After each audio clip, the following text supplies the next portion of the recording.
Well, hello everyone, and thank you for that introduction.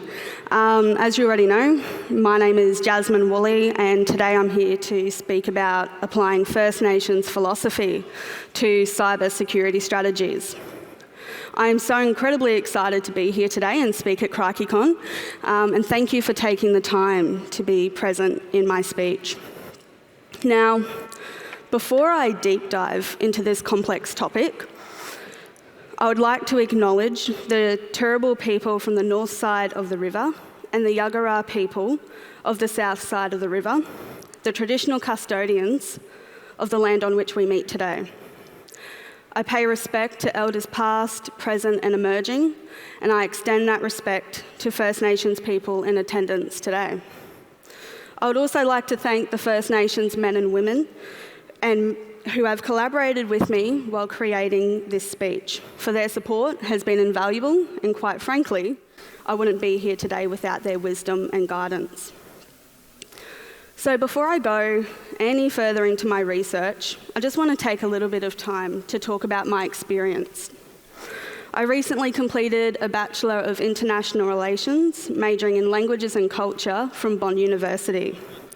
I'm now studying a Master of National Security Policy Studies at ANU with a focus on counter-terrorism and cyber warfare. I'll be doing my master's thesis on applying First Nations philosophy to national security strategies, and hopefully one day I'll be able to do my PhD on that very topic. I was honoured to be selected as one of 7 Australian women to receive the National Intelligence Community and National Security College Scholarship for Women. The 100% scholarship is paid for by ASIS, ASIO, ASD, DIO, ONI, AGO and the ACIC, and it recognises the recipients as a standout leader in security with a diverse background and skill set that can advance Australia's national interests. I'm a business analyst for IBM and have previously interned as a counter-terrorism specialist and OSINT liaison officer for the counter-terrorism group in the United States. I'm also currently the domestic head crisis writer for the Australian Crisis Simulation Summit. I'm putting it out there into the universe that if any of you want to be mentors for a cybersecurity attack that's hypothetical so that we can help rise the next 70 future national security leaders of Australia, please reach out because I'd really love to talk to you. Now, in 2021, I was selected for an initiative called Project Friedman, which is sponsored by ASD and Women Speak Cyber. The project chose 20 Australian women who are future cybersecurity leaders and funded public speaking training to speak at a cybersecurity conference. As a part of Project Friedman, I received professional mentoring from First Nations entrepreneurs to help in the creation of today's speech. And I was encouraged to think about my speech in accordance with where I am now in my life and my knowledge as a proud Torres Strait Islander woman. Now, after this mentoring and interviewing a range of people, from First Nations to government personnel, we arrived at the conclusion that cybersecurity strategies may be strengthened by applying Aboriginal and Torres Strait Islander philosophies. So now that I've gone through a little bit of that backstory, I would like to bring your attention to the overall research focus for today. The research focus for today is that cybersecurity strategies can be improved upon by utilising Aboriginal and Torres Strait Islander philosophies. Now, you might note that I use the word here, philosophies, and that's because each tribe and clan has a unique set of practices and cultural wisdom. However, for today and for cohesiveness, I will refer to this as philosophy, as there are still a core set of strengths that are evident across all First Nations people. Now, to demonstrate the research focus, I'll first start by explaining what do I mean by First Nations philosophy and cybersecurity in the context of this speech. I'll then discuss 3 elements or areas of Indigenous philosophy and how they can map to cybersecurity. Now, these 3 elements include adaptability, ethics and moral wisdom, and something I call autonomous regard. I will then expand on this link and discuss my viewpoints of why I think it would be advantageous to consider this knowledge in cybersecurity strategies. Now, to end today's topic, I want to provide some practical points of consideration for all of you change makers in the room to take away. So let's get into it. What do I mean by First Nations philosophy? Well, as you can see on my handy diagram on the screen, cultural practices and law, LORE, is at the heart of Indigenous beliefs. Systems, rules, and obligations are ways of living that provide guidance to First Nations peoples. Now, you might be wondering, what do I mean by law, LORE, versus law, LAW? Well, law, LORE, is a cultural law that has been passed down from generation to generation for the past 65,000 years. Now, this outlines our relationship to place and all things in our place. It also shows that First Nations people have a responsibility to look after the world that we live in. Again, it's rules, systems, and obligations. Now, those elements that I mentioned before, ethics, autonomous regard, and adaptability, all fit under the rules, obligations, and systems. And I like to think of this a little bit like an ecosystem. All these concepts interrelate and they interconnect in some way, shape, or form. And we need that ecosystem to be functioning at optimal capacity so that we can all thrive. Now, when I talk about cybersecurity in the context of today's speech, I also like to think of it as an ecosystem. Cyber policy, trade policy, disaster and emergency response, social wellbeing and healthcare all interrelate and interconnect in some way, shape or form. And those are just to name a few. Now, the things that we do in cyber have direct implications for the other policy areas you see on the screen. In turn, this impacts our diplomatic relations with countries. Now, much like an ecosystem, we need everything to function as best as possible, or else our diplomatic standing and our best interests are placed at risk. Now, I'm going to switch pace really quick. I'm going to talk about something called the digital divide.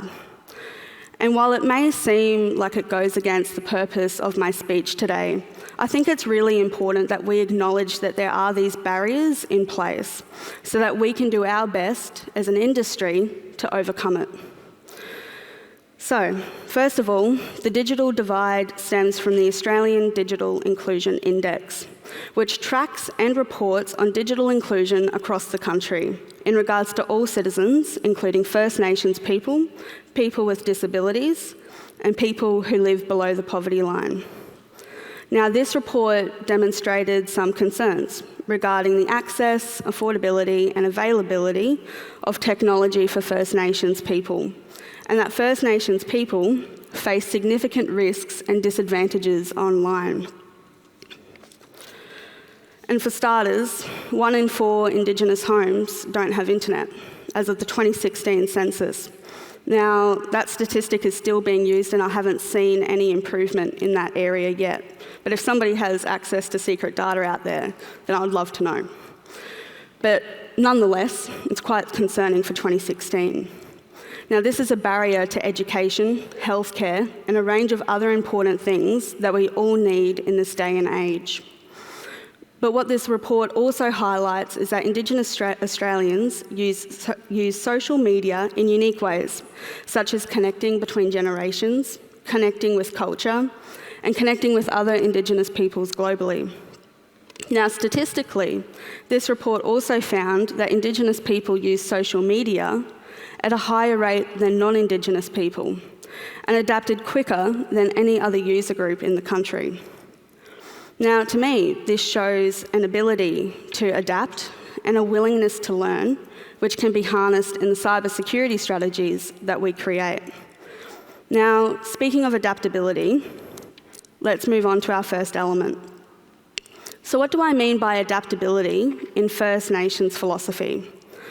Well, non-linear thinking is used to get to the root cause of an issue. And there's an inherent adaptability and ingenuity that stems from the spiritual and physical realms that First Nations people live by. You also harness indirect management strategies and strong analysis capabilities to help create holistic outcomes. Now, the outcome here is quite simply a holistic approach to that ecosystem I mentioned earlier. So what do I mean by adaptability and cybersecurity then? Well, cyber threats also require non-linear thinking to be solved. And cyber threats are always evolving, meaning we have no other choice but to adapt. And we have to critically think and have a solutions-based approach to address new capability gaps. Now, the outcome here is to have a resilient strategy. Now, without going into too much detail about what's on the screen, this is what our response to threats looked like at first with 7 core phases. And now, this is the MITRE ATT&CK framework, which demonstrates how our industry has adapted to the changing threat landscape. Now, I'm not saying one has replaced the other. Rather, I think they are complementary. But again, this is an example of how our industry is adapting to the rapidly evolving threat landscape. Now, I'm going to switch pace, keep you all on your toes. Who here had a cup of coffee today? Yeah, I did too. So what was needed to make that cup of coffee? Coffee beans, milk, sugar, water, a cup, honey, I don't know, you do you. What about if you took away the cup? Well, you don't have a cup of coffee. And what about if you took away the coffee beans? Well, again, you don't have a cup of coffee. And if you took away the water, you still don't have a cup of coffee. Why? Because in this example, the whole is greater than the sum of its parts. I'll say that again. The whole is greater than the sum of its parts. Now let's pretend that that cup of coffee I mentioned before is now a cybersecurity strategy. We must include all the parts in a national cybersecurity strategy that is robust, executable, defendable, and outcomes-based. And I think that we can all agree that as an industry, the threats we face are complex and they are constantly evolving. But how can we actually use First Nations philosophy to benefit us as an industry when we look at adaptability? Well, if we apply Aristotle's statement before, then we can argue it would be advantageous for the combination of different worldviews to be taken into consideration when strategizing, so that we can have a nuance in how we think as an industry. Now, I think it's fair to say that we as an industry, we understand that some individuals on the neurodiverse spectrum are better than others at solving complex coding problems, finding vulnerability problems embedded in code much more efficiently than those who are not on the neurodiverse spectrum. And that's our magic bullet. Also, certifications and skills in this example are not relevant. So we're harnessing a different thought process in this example. And if we can accept that, then let's introduce cultural knowledge to the equation. A culture of 65,000 years who understands space and how everything connects and interrelates.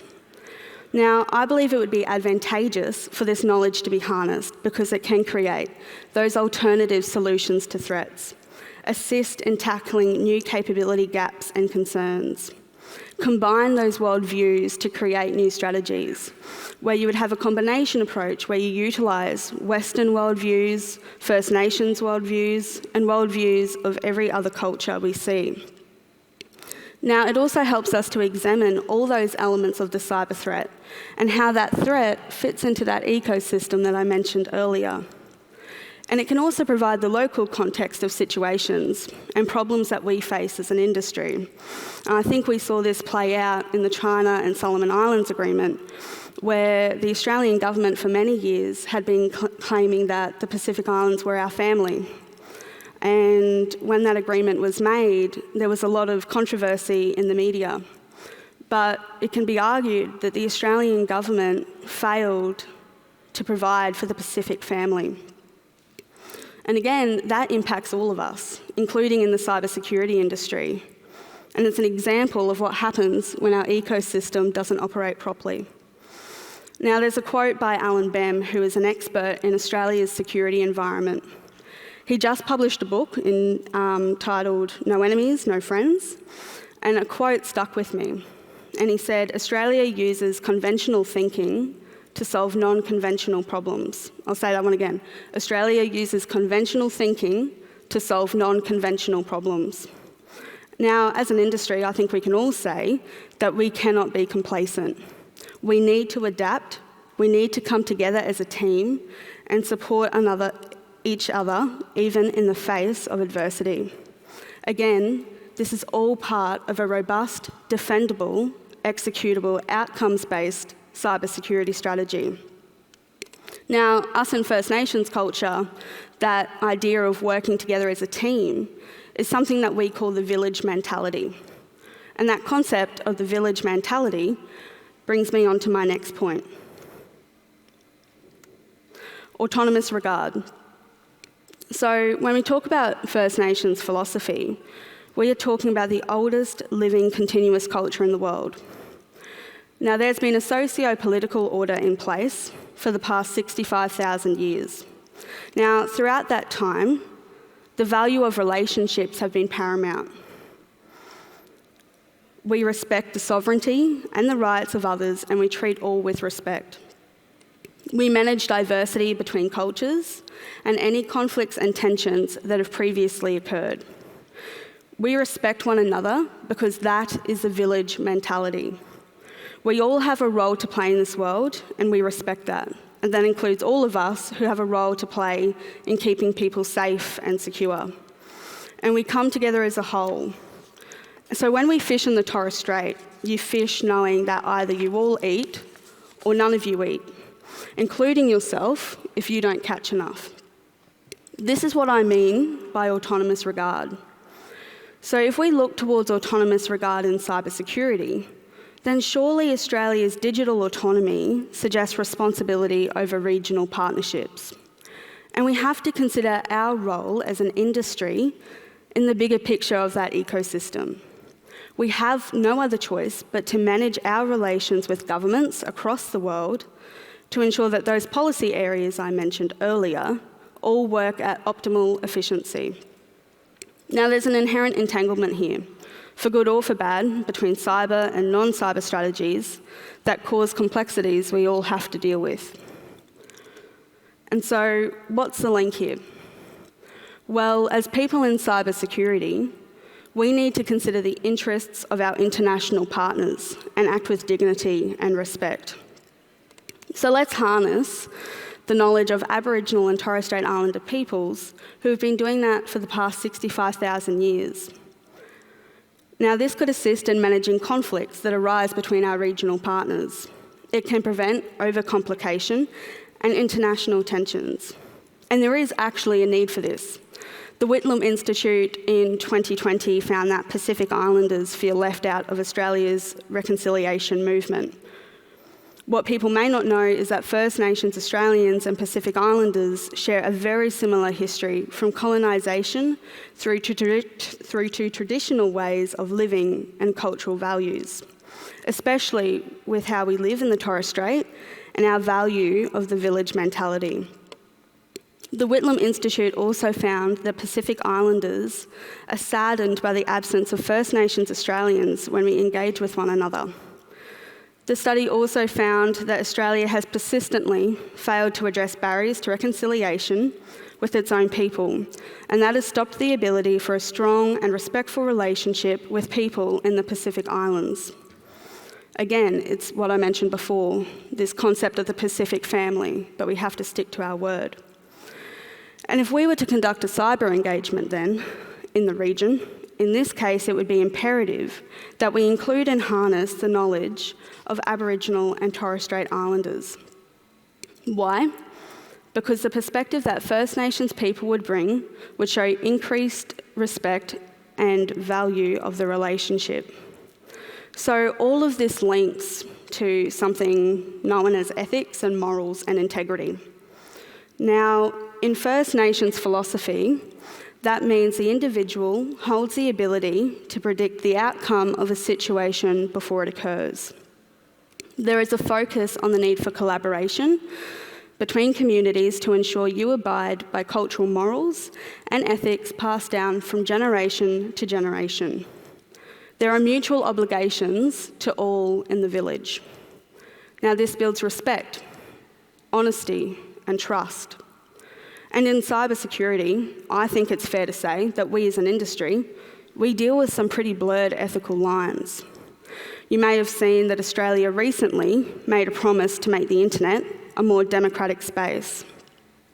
Now, a report by the Australian Strategic Policy Institute, ASPI, prior to this promise, stated that there is simply too much at risk to allow cyberspace to become a lawless world. And we need to continue to work together to identify the rules of the road in how international law applies to state behaviour, just as it does to activities in other domains. Now, take out all the jargon from that sentence. Ethical and moral wisdom, the rules of the road. Now, cyber needs to work together as a team and think smarter, not harder, to enable good management in the face of crisis. So if we heed ethical and moral wisdom, then we as an industry have a better chance of acting with integrity, which in turn helps us with building relationships. Now, you may still be thinking, what's the link here? Well, it creates a nuance in analysis to define the cyber threats that we face. And it challenges traditional concepts that have dominated our industry for far too long. And if you apply ethical and moral wisdom of First Nations people, then you can strengthen our regional partnerships as outlined in the Whitlam Institute. And it would also enable consistent reflection from differing cultural perspectives so that we can better handle the threats that we face. Now, I think it's fair to say that we as an industry, we are a relatively new space, and we are still finding our way, and that is totally okay. But to help us on that journey, we can harness ethical and moral wisdom of First Nations Australians to help us understand our position as an industry in that ecosystem I've been mentioning. But what do we call all of this? Well, it's called situational awareness. Situational awareness is simply being aware about what is happening around us and being prepared. Situational awareness is a choice. We have to make the choice as professionals in this industry on whether we are situationally aware of what is happening around us. Now, if you use situational awareness right, then you can predict the consequences of a situation before it even happens. And while situational awareness may not prevent a situation from happening, it can give us as an industry a sense of control to overcome the setbacks that we face quickly and move forward. Now, using situational awareness means that we can adapt, take into consideration all factors of the threat, and thus have a robust cybersecurity strategy. Now, if I haven't convinced you yet, there's a few case studies that I would like to present. So, the picture you see on the screen is of a regional force surveillance unit from the ADF called Norforce. The ADF has multiple regional force surveillance units that have been in operation, technically, for the past 40 years, but actually dates back all the way to World War I. Now, Norforce is made up of 60% Indigenous Australians who utilise their unique knowledge of the land to conduct collection of threats harming Australia's national interests, reconnaissance, observation and surveillance. Now, there's a book called Defending Country by Noah Reisman, and it discusses the importance of including First Nations philosophy to help achieve Australia's national interests. Now, one quote from a former Norforce commander in Reisman's book demonstrates the tangible beliefs of First Nations philosophy to Australian security. And it says, and I quote, "For the things we are doing in that environment at the time, it wasn't just innate skills or particularly developed skills in any function of Norforce. It was understanding of the country around them and the people who lived in that country and the patterns of life that happened in that part of the world. Indigenous peoples had the home ground, advantage of understanding the territory, the people, the weather patterns, and how everything interacted was gold, and it was something that our adversary would never, ever have. Now, I really don't think times have changed since the creation of Norforce, especially when we strategise, and cybersecurity is no exception. Cyber threats impact all of us in this country, and people from all different backgrounds and skill sets deserve a seat at the table when we strategise. Now I'm going to switch pace again. I'm going to talk a little bit more about the technical applications of what I'm talking about in regards to First Nations philosophy. Now, just last month, an Aboriginal language from the Northern Territory called Jingaloo made headlines in the cybersecurity industry. Why? Well, in what has been classed as a breakthrough for AI swarm systems, it has been theorised that the characteristics of the language allow it to be easily translated into AI commands. Now, Jingaloo language has a total of 3 verbs: come, go, and do. Now, Dr. Abbas from UNSW Canberra works with these swarm systems and has investigated systems that rely on gestures or direct commands. And he states that Jingaloo can translate straight into AI commands, a human language that humans can understand, an efficient language in its syntax without changing its syntax to allow us to transfer the AI between different domains with ease. And a language that is born and used in Australia to support research and innovation for Australia. Now, since that discovery, the University of Canberra and the Defence Science Technology Group have created something called JSwarm, a language inspired by Jingaloo. Now, JSwarm can be applied to any situation where communication between humans and a large number of AI agents are required. Now, its application can be relevant in medicine, national security, defence, agriculture. Again, this is a perfect example of the influence that cybersecurity has on that ecosystem and how Indigenous knowledge and practices can advance our industry. As a national security student, we are encouraged to constantly ask questions about values, identity, and interests as a nation.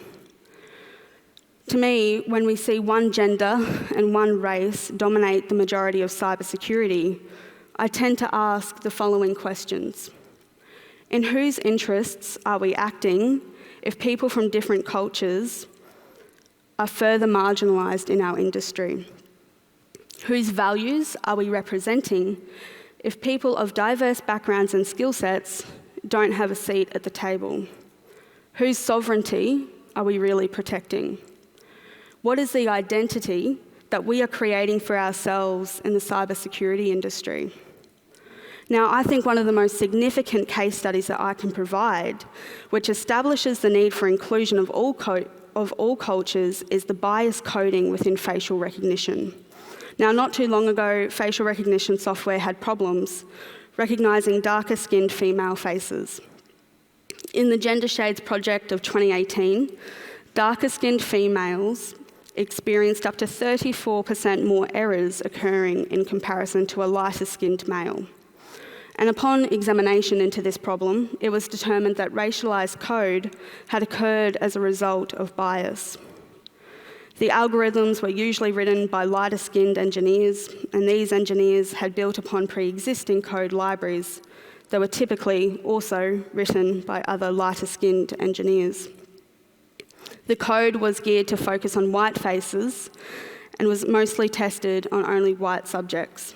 Now, to me, all of this demonstrates a need for diversity of thought and why we need people of different ethnicities and cultures to be working in our industry.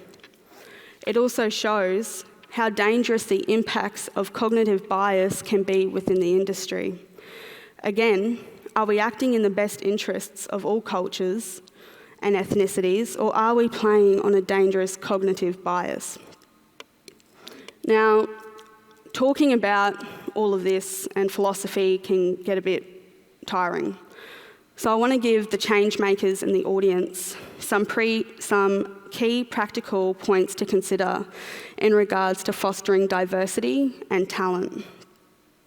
First of all, remote work is crucial to breaking down geographical barriers that are arguably still in place even since COVID-19.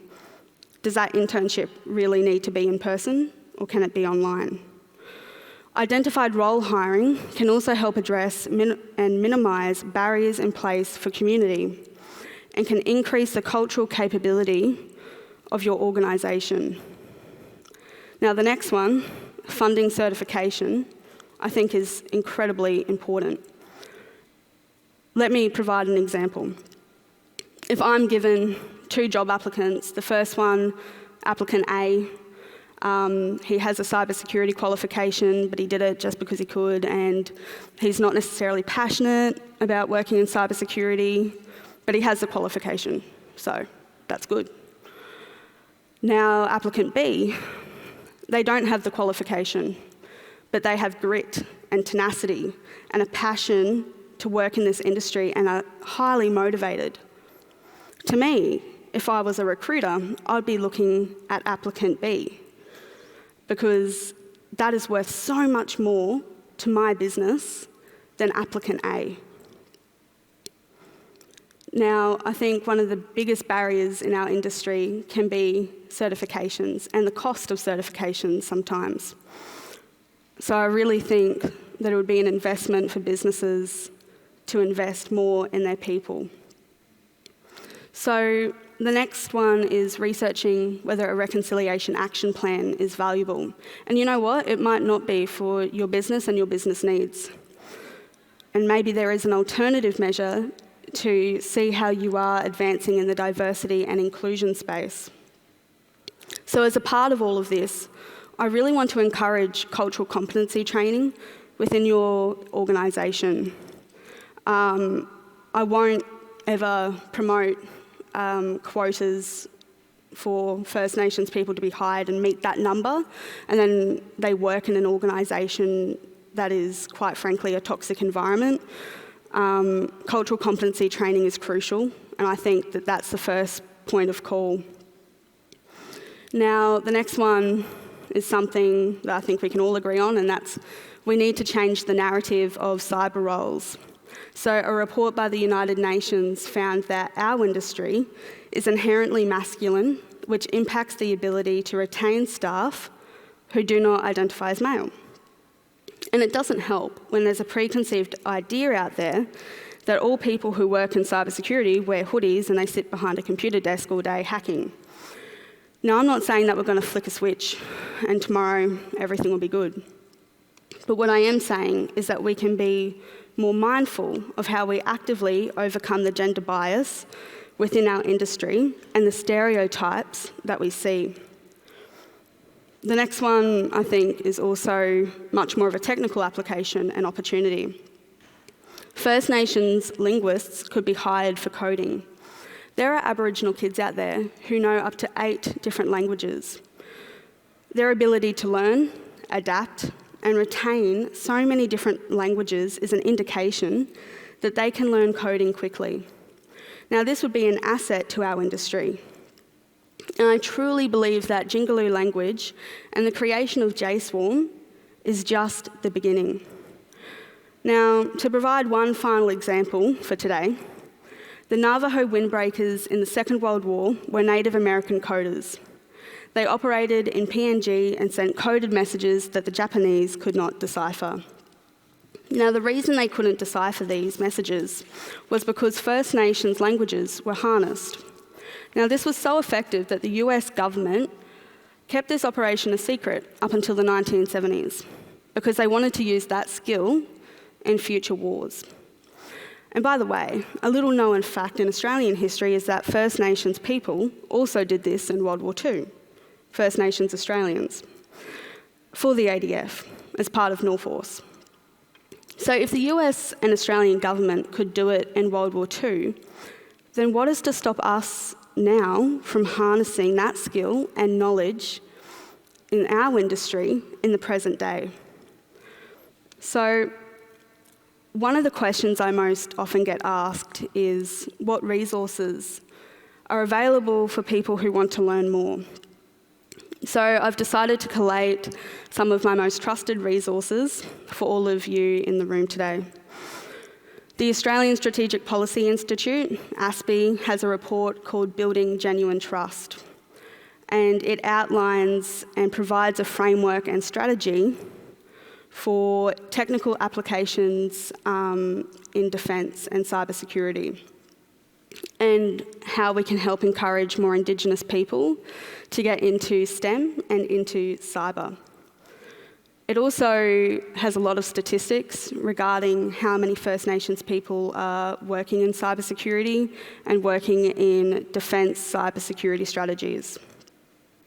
Now, the next one, if you're more interested in those technical applications of Aboriginal languages to AI, then Dr. Abbas's work can be found on the Frontiers in Physics page and is called JSwarm, a Jingaloo-inspired human AI teaming language for context-aware swarm guidance, and that's a research paper. Another one is the Connecting on Country report, which outlines those statistics I mentioned before about the digital divide and has a lot more in-depth recommendations that can be implemented to help community. Another one is No Enemies, No Friends, which talks a little bit about cybersecurity in the role of that ecosystem. And another one is Defending Country by Noah Reisman, which goes through coding and the history of Aboriginal and Torres Strait Islander people in terms of war and how philosophy was used to advance Australia's national interests. Now, this is just a starting point, and I'm sure there are many other resources out there, but these are just a few that I found really beneficial.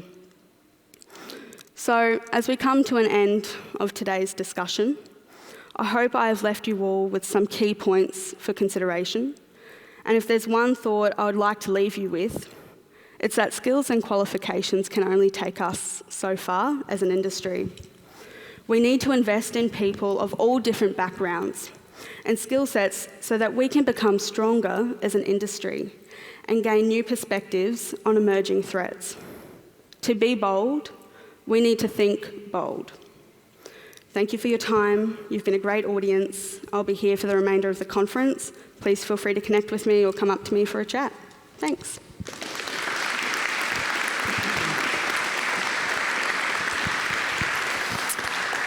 Jasmine, your knowledge, your drive, and just your clear passion in this space comes through every time I see you talk about this stuff. So thank you so much for educating us all this morning and giving us a whole lot to think about. We really appreciate it. Everyone, please give Jasmine another round of applause.